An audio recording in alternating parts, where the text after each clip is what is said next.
अस्सलाम वालेकुम। सबसे पहले तो तमाम दोस्तों को ईद उल अज़हा की बहुत बहुत ज़्यादा मुबारक हो। तो दूसरे नंबर पे मैं ये आपसे कहूँगा कि ईद के मौके पर गोश्त को बहुत ज़्यादा इस्तेमाल ना करें। ये एक दो टिप्स हैं, अगर आप उन पर अमल करेंगे तो यकीनन आप जो डायरिया और जो मैदे के मसाइल हैं, पेट के मसाइल हैं, उनसे बचे रहेंगे।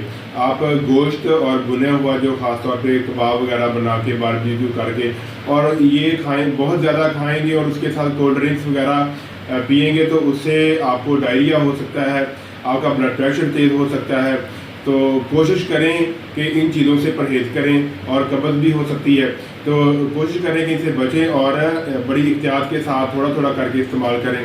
बल्कि कुर्बानी जो होती है, इसका गोश्त कुर्बानी अपने नफ्स की होती है और अपने जो गोश्त होता है कुर्बानी का, ये लोगों में तकसीम करने के लिए होता है। ये नहीं है कि जिसका बकरे का आपके नहीं किया तो आपने बड़ा किया तो उसको बकरा दे दें, बड़ा ले लें, तो एक दूसरे घरों में देते रहें। उनको गोश्त दें जिन्होंने कुर्बानी नहीं की और एहतियात के साथ खाने पीने में रखें।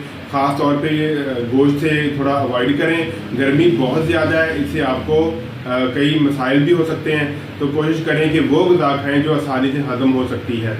फ्रूट वगैरह, सब्ज़ियाँ वगैरह, इनके जूसेस बना के पिएँ ज़्यादा से ज़्यादा, लस्सी वगैरह, दही वगैरह, दूध वगैरह, ये चीज़ें पिएँ और गोश्त एहतियात के साथ इस्तेमाल करें। फिर कह रहा हूँ, इससे आपको डायरिया हो सकता है, आपको मैदे के मसाइल हो सकते हैं, कब्ज़ हो सकती है, आपका ब्लड प्रेशर हाई हो सकता है। तो प्लीज़ कोशिश करें कि अपने आप को सेफ़ रखें, अपने दोस्तों का भी ख्याल रखें, अपना भी ख्याल रखें।